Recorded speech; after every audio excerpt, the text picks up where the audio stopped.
Halo gengs, kembali lagi di pembahasan soal OSN tingkat SD tahun 2025 part 3. Kali ini ada 10 soal yang akan kita bahas bersama ya.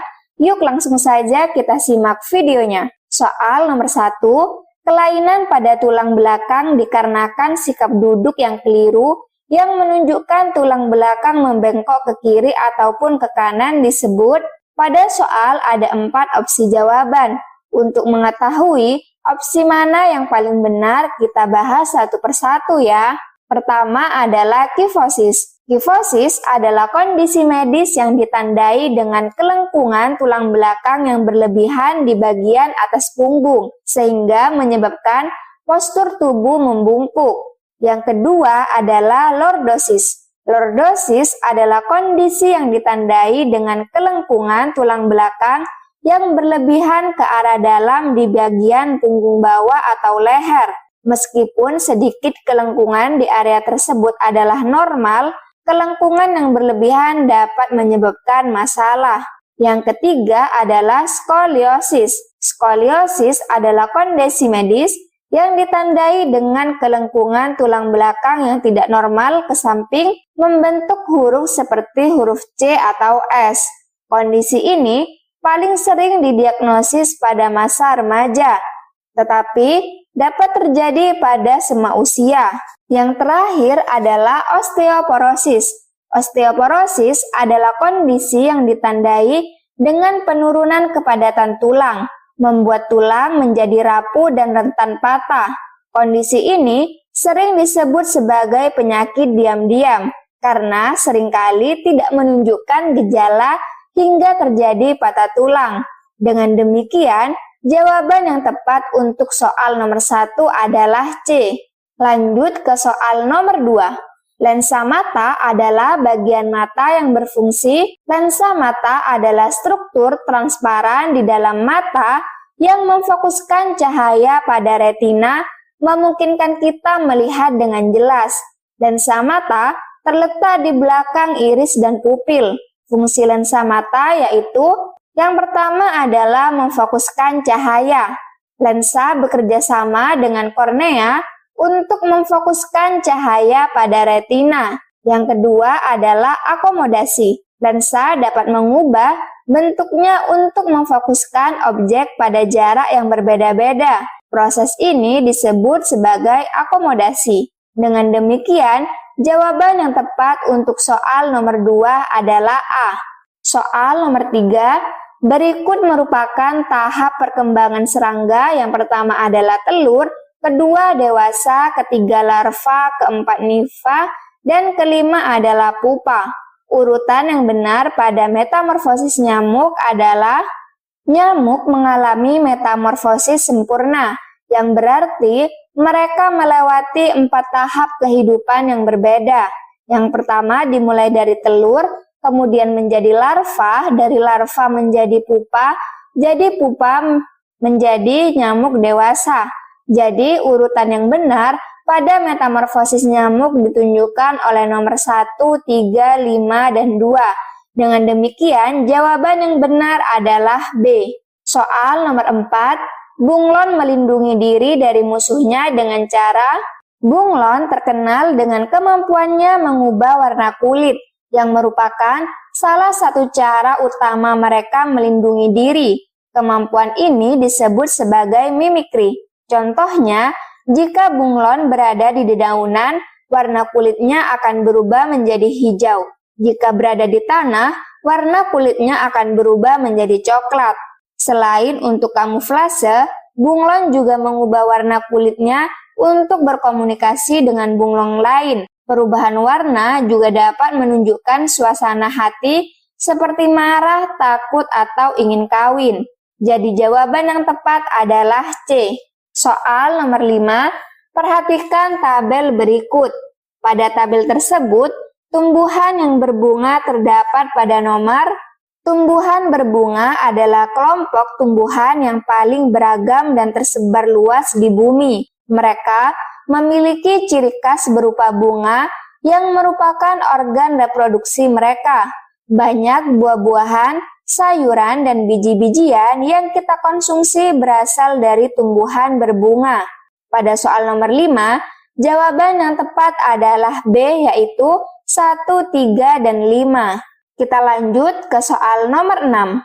Amati tabel berikut. Pasangan bagian bunga dan fungsinya yang benar adalah: bunga adalah organ reproduksi pada tumbuhan berbunga.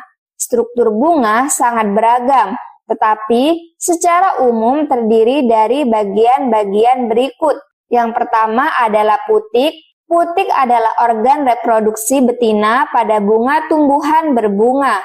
Putik adalah bagian penting dari proses reproduksi tumbuhan berbunga yang menghasilkan buah dan biji untuk generasi selanjutnya. Yang kedua adalah benang sari. Benang sari adalah organ reproduksi jantan pada bunga tumbuhan berbunga, dan fungsi utamanya adalah untuk menghasilkan dan menyimpan serbuk sari. Yang ketiga adalah mahkota bunga. Mahkota bunga adalah bagian bunga yang paling mencolok dan seringkali paling indah. Warna-warna cerah dan aroma yang harum pada mahkota bunga berfungsi untuk menarik serangga, burung, atau hewan lain yang membantu dalam proses penyerbukan. Yang terakhir adalah tangkai. Tangkai memiliki fungsi penyangga atau penghubung. Jadi jawaban yang tepat adalah D. Soal nomor 7, cermati tabel berikut.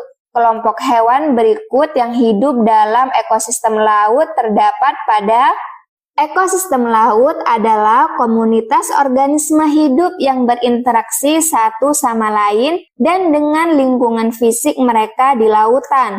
Ekosistem ini sangat beragam dan kompleks, mencakup berbagai habitat dan bentuk kehidupan, dari mikroorganisme hingga paus biru raksasa. Beberapa hewan yang termasuk ekosistem laut adalah ikan, cumi-cumi, udang, dan gurita. Jadi jawaban yang tepat adalah A. Soal nomor 8, perhatikan tabel berikut ini. Tempat yang termasuk ekosistem buatan terdapat pada nomor. Ekosistem buatan adalah ekosistem yang sengaja diciptakan dan dikelola oleh manusia untuk tujuan tertentu. Ekosistem ini berbeda dengan ekosistem alami karena keberadaannya sangat bergantung pada campuran tangan manusia. Jadi yang termasuk ekosistem buatan pada soal adalah waduk, sawah, dan kolam. Jadi jawaban yang tepat adalah B. Soal nomor 9, dinding lambung menghasilkan getah lambung yang terdiri atas asam lambung, enzim pepsin, renin, dan lendir. Adapun enzim renin berfungsi. Dinding lambung menghasilkan getah lambung yang terdiri atas asam lambung, enzim pepsin, renin, dan lendir. Asam lambung berfungsi menciptakan lingkungan asam yang optimal untuk kerja enzim pepsin dan membunuh mikroorganisme berbahaya yang masuk bersama makanan. Pepsin berfungsi memecah protein menjadi molekul yang lebih kecil seperti pepton dan polipeptida. Dan renin berfungsi mengumpulkan dan mengendapkan protein susu kasein menjadi kaseinogen. Jadi jawaban yang tepat adalah A. Soal terakhir yaitu soal nomor 10. Amati tabel berikut. Simbiosis mutualisme ditunjukkan oleh nomor. Simbiosis mutualisme adalah hubungan timbal balik antara dua organisme yang berbeda spesies, di mana kedua organisme tersebut saling mendapatkan keuntungan. Hubungan ini sangat umum ditemukan di alam dan memainkan peranan penting dalam menjaga keseimbangan ekosistem. Ciri-ciri simbiosis mutualisme adalah saling menguntungkan. Kedua organisme yang terlibat sama-sama mendapatkan manfaat dari hubungan tersebut. Ketergantungan dalam beberapa kasus, hubungan ini sangat erat sehingga salah satu atau kedua organisme tidak dapat bertahan hidup tanpa yang lain. Dan yang ketiga adalah spesies berbeda. Simbiosis mutualisme terjadi antara organisme yang berbeda spesies. Contohnya adalah hubungan antara jamur dan ganggang, serta kumbang dan tanaman bunga. Jadi jawaban yang tepat adalah C. Gimana gengs? Mudah bukan soalnya? Semoga video ini bermanfaat. Sampai jumpa di video selanjutnya.